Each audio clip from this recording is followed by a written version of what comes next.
José Manuel, com esta ideia, será que é desta que Kiev vai ter aquilo que sempre pediu em termos de meios e de equipamento? Vamos ver isso e vamos também ver qual é a reação dos países que compram à Rússia. E estamos a falar de países importantes, estamos a falar da China, estamos a falar do Brasil, por exemplo, que são clientes da Rússia.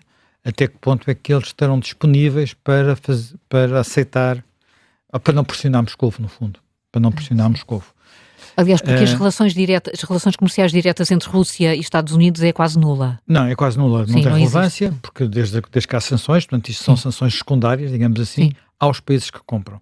Há o Congresso, ou o Senado, havia uma lei bipartidária, portanto com o apoio de republicanos e democratas, que provavelmente será aprovada no Congresso, no Senado primeiro, por estes dias, uma lei que previa ir até aos 500%, que dá uma margem muito grande ao Presidente para fazer isto, e é uma lei que tem um apoio esmagador. Portanto, não é uma lei bipartidária que poderá ser aprovada por mais de 80% dos membros do Senado. Portanto, temos portanto, aqui dois instrumentos, que é, por um lado, fornecer armamento que hoje em dia não estava a ser fornecido. Creio que também, ao mesmo tempo, permitir que equipamento europeu, designadamente alemão, que estava a ser fornecido e que havia limites à sua utilização, esses limites sejam levantados. Portanto, estamos a falar na possibilidade de atacar em profundidade, mas neste momento é preciso também perceber um bocadinho o que é que se está a passar no terreno. Portanto, nós deixamos um pouco de falar desta guerra, uma guerra que já se prolonga há muito tempo, parece estar longe, parece estar parada. É uma tragédia. Estamos a falar de uma guerra que custa por mês, a estimativa é que esteja a ter um custo humano em termos de soldados, de 30 mil soldados por mês aos russos e 10 mil aos ucranianos. Este desequilíbrio tem a ver tanto com a forma de combater dos dois lados, eu já vou falar um pouco disso, mas também com quem defende habitualmente fica numa posição menos arriscada em termos de vidas humanas. No entanto, a estratégia russa é uma estratégia de moer, não se sabe até quando e como.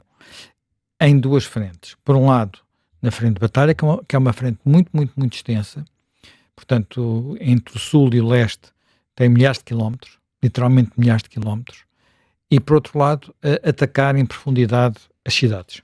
E sem objetivos militares, sem nenhum objetivo militar a não ser procurar fazer aquilo que os nazis fizeram na Primeira Guerra Mundial e que depois na resposta também fizeram os aliados, que é tentar desmoralizar os inimigos. Era algo que na Guerra Moderna se considerava já abandonado, mas que não, a Rússia está-se borrifando para isso e, portanto, olhando, por exemplo, para estes últimos ataques, nós falamos do número total de mísseis e drones enviados, mas quando se olha no detalhe para cada uma daquelas vagas, aquelas vagas não foram todas dirigidas, por regra, a uma cidade. O que quer dizer que estamos a falar de uma concentração de fogo brutal, em relação à qual é muito difícil de obter uma boa resposta. Portanto, o que temos aqui é uma melhoria da capacidade dos ucranianos a baterem os drones. Os drones são, sobretudo, aqueles drones de fabrico iraniano, que atualmente já são de fabrico russo, que apesar de tudo também já estão mais sofisticados, já voam de outra maneira, portanto voam mais alto, já não são facilmente abatíveis apenas a tiro de metralhadora, como no princípio eram, caem depois mais na vertical, o que quer dizer que quando são batidos nessa fase, os seus digamos, os destroços podem cair sobre zonas habitadas, o que é problemático, como se sabe. A dificuldade maior é com os mísseis. Apesar de ter havido evolução nos sistemas de defesa ucranianos, estas baterias Patriot que agora vão ser enviadas são muito importantes, sobretudo para os mísseis mais sofisticados, são os chamados mísseis hipersónicos. Portanto, e aqui o objetivo, o objetivo russo é apenas é tentar levar a Ucrânia a desistir. E do ponto de vista da Ucrânia há cansaço, sem dúvida. É inevitável. que houvesse cansaço, porque uma guerra muito longa, com muitas baixas, 10 mil pessoas, 10 mil não é tudo mortos, portanto são baixas, todos os meses, é de facto muito pesado. Em contrapartida, aquilo que se está a passar na linha da frente não dá nenhuma indicação de que o exército russo tenha capacidade de chegar aos objetivos definidos. Portanto, os objetivos definidos por Putin os 4 oblasts. Portanto, os 2 onde já estavam semi-ocupados, Donetsk e Luhansk, e depois Zaporizhia e Kherson. Em Zaporizhia e Kherson o que falta é imenso, e nem aqueles 2 iniciais estão... Luhansk está quase todo, mas nem sequer esse está totalmente ocupado. Houve umas ofensivas noutros oblastes, em Sumy, por exemplo, nos últimos... Mas já desistiram, já voltaram para trás, porque a Rússia não tem forças, por incrível que pareça, não tem, apesar de tudo, material e material, quer material de guerra, quer material humano, para manter tantas frentes. Porque nós temos falado muito desta guerra ser uma guerra parecida com a Primeira Guerra Mundial, no sentido de ser uma guerra de trincheiras. Há aspectos que são, de facto, parecidos. É uma guerra muito estática, muito fixa, mas em parte porque houve uma evolução da tecnologia rapidíssima, como acontece sempre nas guerras. Quer dizer, está-se a combater hoje de forma diferente do que se combatia há 1 ano ou há 2 anos, já. Portanto, apesar de, por exemplo, os russos continuarem a utilizar métodos de Primeira Guerra Mundial, isto é, armas químicas. Portanto, fala-se pouco disso, porque não são as armas químicas, não são os agentes mais mortíferos, portanto, são agentes que não matam, no sentido, mas que, eu não sei dizer o nome, mas pela explicação que eu ouvi, é basicamente uma espécie de gás lacrimogéneo, que está banida pelos tratados das armas químicas, que portanto, lançado, portanto, há barragens de artilharia, tanto Primeira Guerra Mundial, barragens de artilharia, os soldados do outro lado refugiam-se nas trincheiras e depois atira-se para as trincheiras.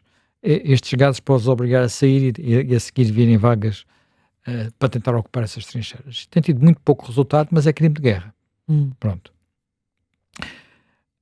Agora, aquilo que a Ucrânia está a procurar fazer, e tem feito com algum sucesso, é controlar, é criar aquilo que eles chamam uma espécie de zona da morte, que é uma faixa que pode ter entre 10 km, 20 km nesta fase, mas que a Ucrânia, com novas tecnologias, vai tentar expandir até aos 50, 60 km, portanto estamos a falar já de uma coisa muito, muito, muito larga, controlada por drones, onde qualquer movimento é detectado e neutralizado.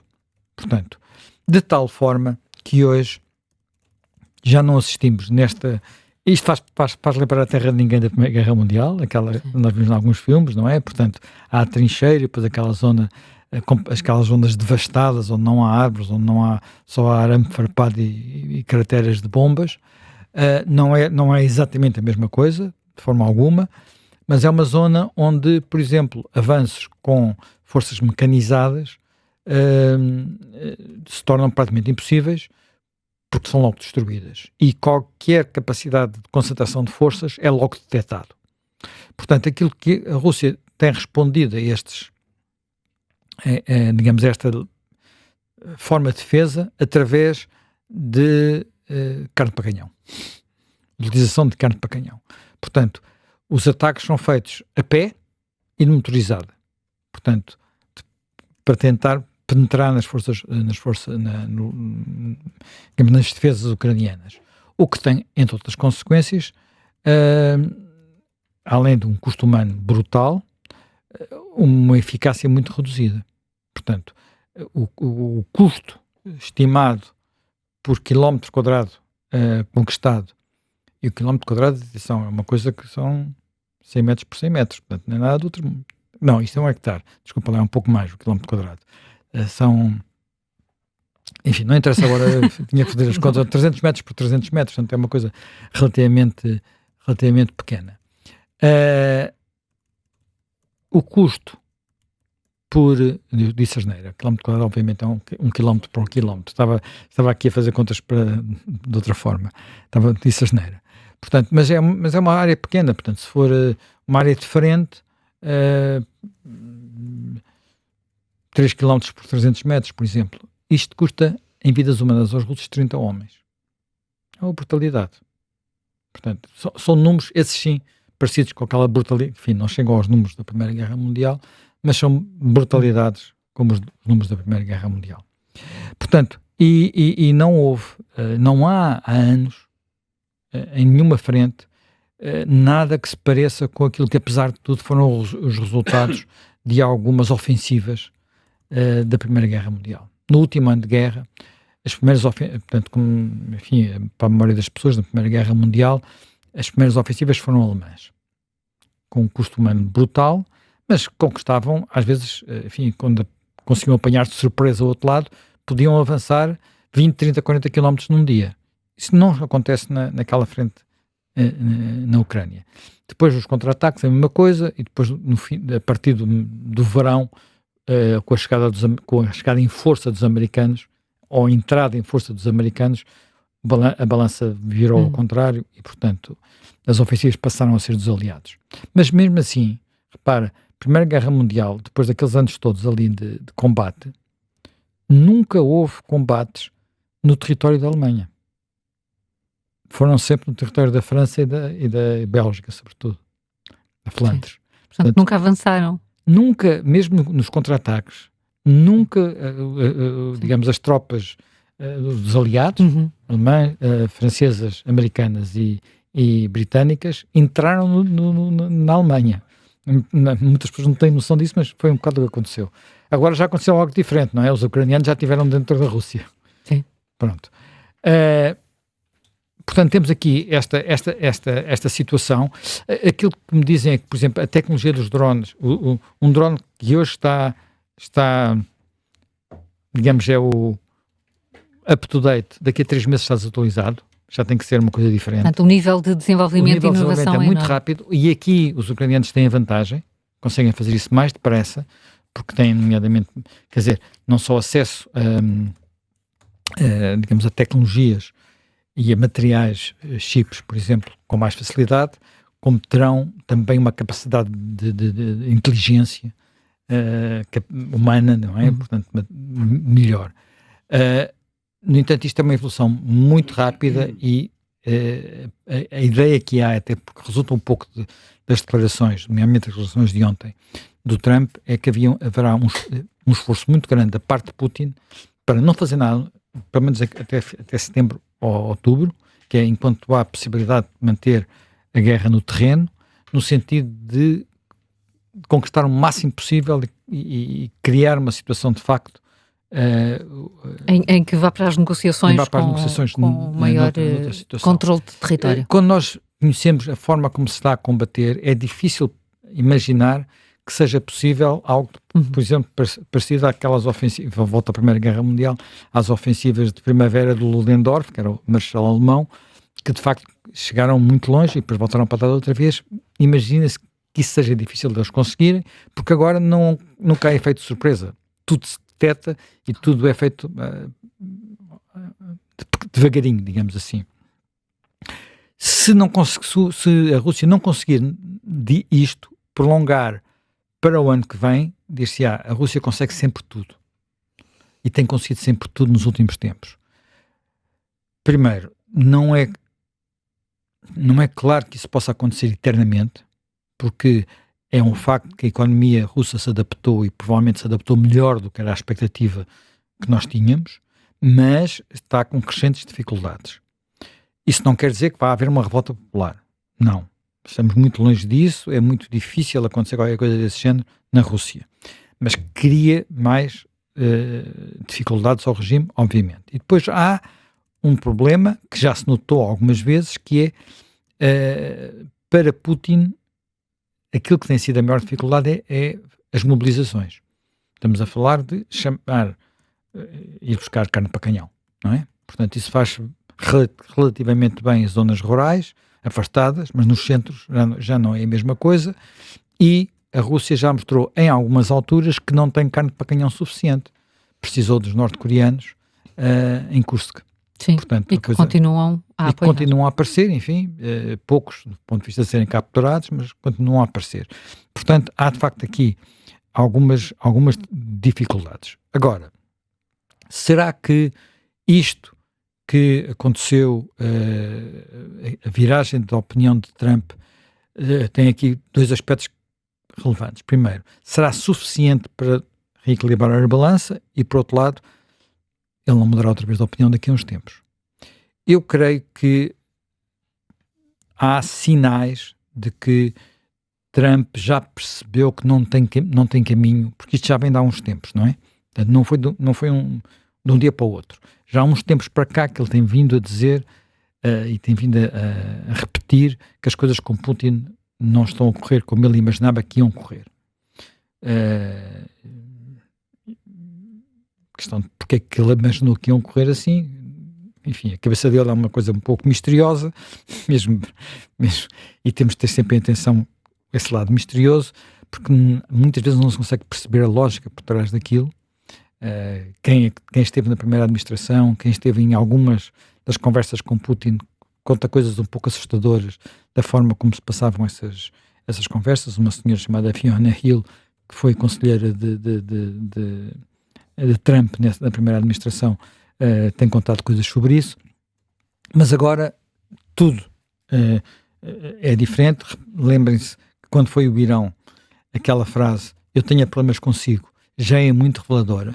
Voltou a haver telefonemas depois disso. O facto de haver um telefonema e no dia seguinte haver um bombardeamento muito grave é uma humilhação, objetivamente, e isso é algo que psicologicamente se percebe que afeta muito Trump. Quando nós olhamos bem para a declaração de ontem, a declaração de ontem dos últimos dias, porque tem sido discurso nos últimos dias, isto começou no final da semana passada, vamos ajudar, vamos entrar nesta guerra, mas não é a nossa guerra, e não somos nós que vamos entrar, é a NATO que vai entrar e é a Europa que vai pagar. Isto é importante para a base eleitoral dele, não é? Porque a base eleitoral dele não quer pagar e não quer estar na guerra. Percebe-se que houve ali alguma, não sei até que ponto, que houve ali também alguma necessidade de limar arestas com o Pentágono sobre aquilo que poderia sair ou não poderia sair, porque os Estados Unidos são os Estados Unidos, mas entre ajudas a Israel e ajudas à Ucrânia há limites, não é? Capacidade industrial e capacidade tecnológica e os arsenais não dão para tudo, nunca dão para tudo, não é? Portanto, vamos ver até que ponto é que aqui temos, de facto, limites à capacidade de transferência. Percebe-se também outra coisa muito relevante que me parece também, que é a Europa no início, na relação com Trump, os líderes europeus, e às vezes há a vantagem de haver vários, não é? Não ser só um, usaram maneiras de relacionamento diferentes. Houve alguns, como costuma dizer, entraram a pé juntos, e houve outros que entraram quase com a bajulação. E percebeu-se que quase sempre os que bajulavam obtinham melhores negócios. E que entrar a pé juntos com Trump não parece ser a melhor maneira de chegar a algum lado, não é? Portanto, e isto aconteceu com líderes muito diferentes. Estamos a falar, por exemplo, de Starmer, do primeiro-ministro britânico, estamos a falar de Meloni, estamos a falar de Merz, do chanceler alemão.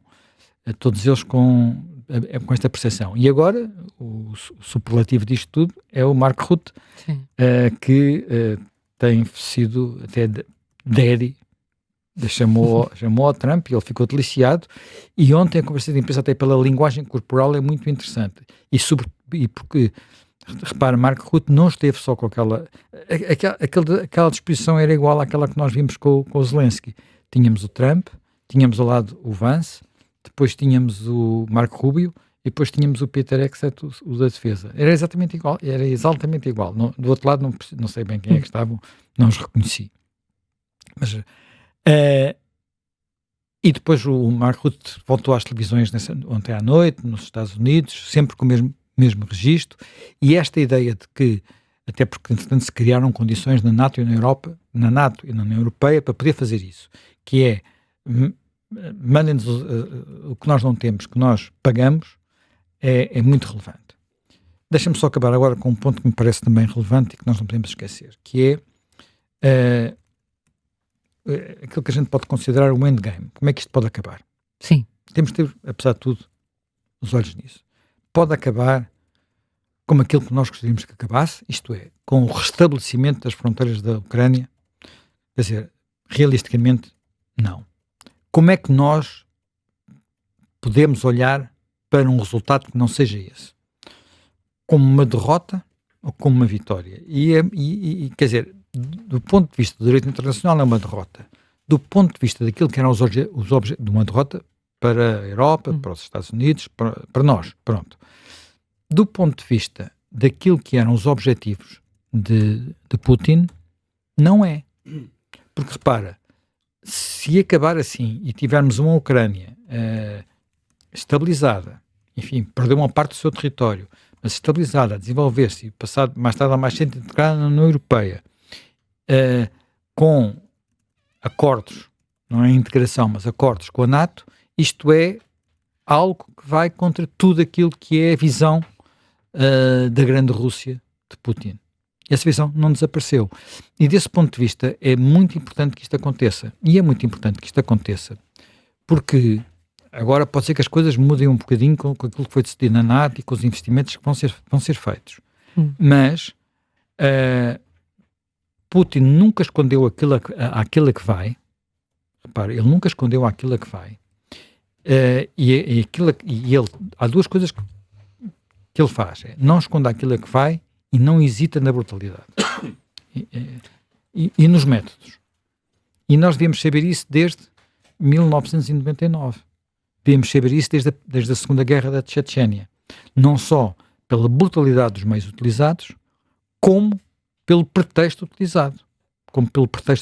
É bom recordar que Putin tinha acabado de chegar, penso que ele ainda era só primeiro-ministro, tinha acabado de chegar ao poder e criou um atentado em que matou 300 russos para acusar os chechenos e arranjar um pretexto para relançar uma guerra que já tinha havido na década de 90 e que tinha corrido mal à Rússia e que então ele utilizou tudo e mais alguma coisa para coisa. Aquilo que a Rússia a seguir fez na Geórgia, o que fez na Síria ao lado de Assad, também, essa guerra perdeu-a. O que fez noutros sítios, dando sinais de que não permitirá qualquer mudança na sua área de influência. A entrada das tropas russas no Cazaquistão, quando aquilo tremeu, quando o regime do Cazaque tremeu, as tropas entraram.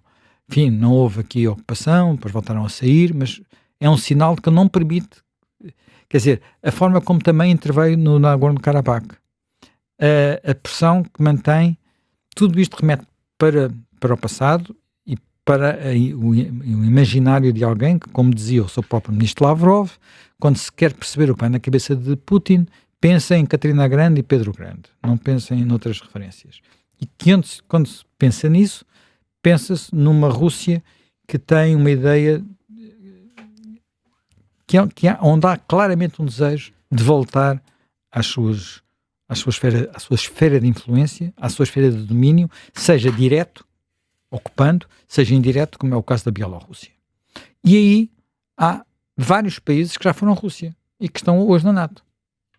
Os Bálticos, são os Bálticos, claramente. Se quisermos, uma boa parte da Polónia, que já foi Rússia. A Finlândia, no século XIX, foi Rússia.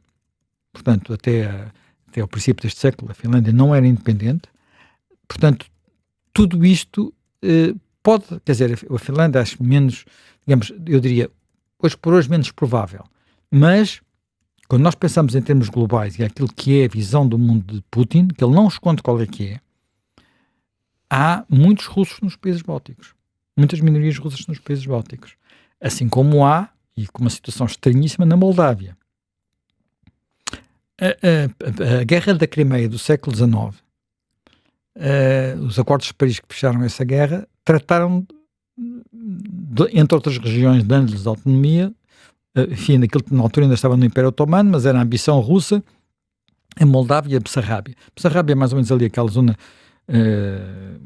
enfim, é difícil defini-lo no mapa, é um termo que desapareceu da linguagem das pessoas, mas fica ali entre, mais ou menos pela zona de Odessa, um bocadinho para o ocidente.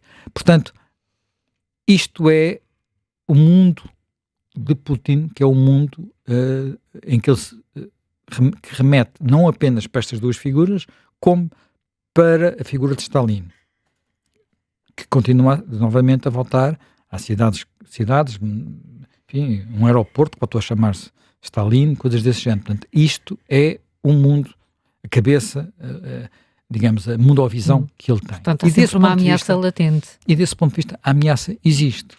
E nós temos que ter absoluta consciência que, eu diria que, enfim, tudo vai depender muito de como acabar isto na Ucrânia. Mas nós, portugueses, íamos defender a Estónia se houvesse uma invasão. Íamos morrer por Tallinn. Temos, quer dizer, pergunto, porque não é apenas saber se o Trump cumpre ou não o artigo 5º.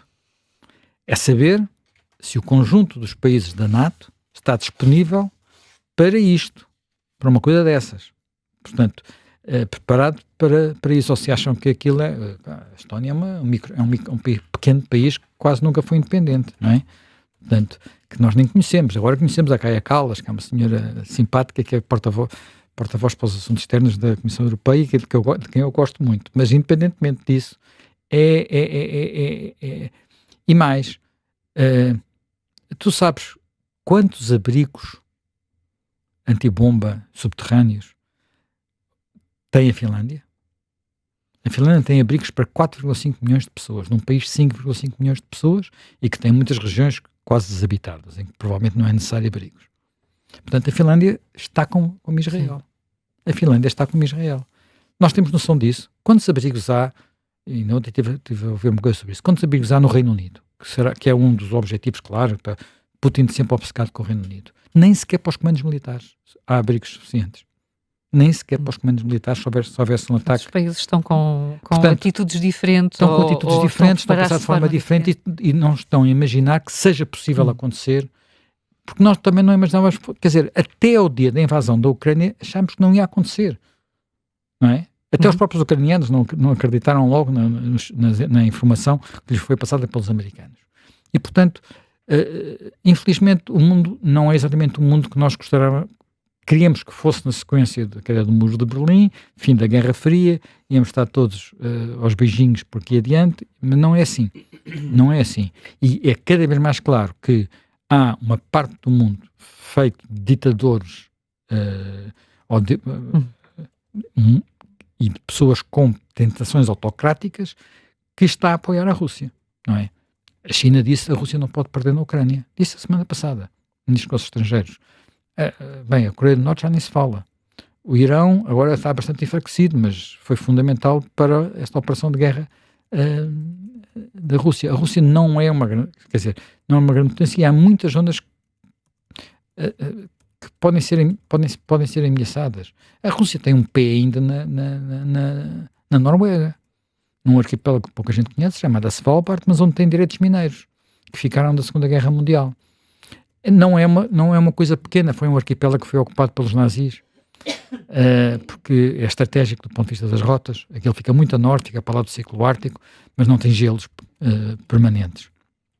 Portanto, há várias ilhas no Báltico que facilmente poderão... Podem ser os próximos alvos. Portanto, há muita coisa muito delicada. O rastilho. Há aquela coisa que já uma vez penso que aqui falámos, que é o corredor que fica entre, neste caso, a Bielorrússia e Kaliningrado. Portanto, que neste momento é uma fronteira entre a Polónia e a Lituânia, mas mas é curto e que quer dizer, Kaliningrado é uma ilha da Rússia no meio da União Europeia, rodeada pela União Europeia por todos os lados, não é? Portanto, e é uma cidade que se a gente tivesse a mentalidade do Putin, dizíamos, aquilo é alemão, foi onde nasceu o Kant, portanto, foi onde nasceu a Prússia, de alguma forma, portanto, aquilo é alemão. Porque é que agora está a Rússia? Temos é que recuperar Kaliningrado, que era a antiga Königsberg. Não é essa a nossa mentalidade, mas é a mentalidade dele, e se não entendermos isso, corremos muitos, muitos riscos. E por isso, quando se fala de facto em investir mais em defesa, é porque os riscos existem mesmo. E desse ponto de vista, no curto prazo, garantir que na Rússia, na Ucrânia, ele não consegue, por exemplo, algo que é uma Ucrânia neutral.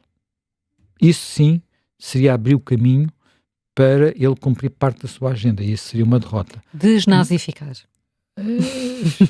Sim. Muito mais. Sim, também sim, o argumento que quer dizer, ouvimos. para ele tudo o que não é putinista é nazi, não é?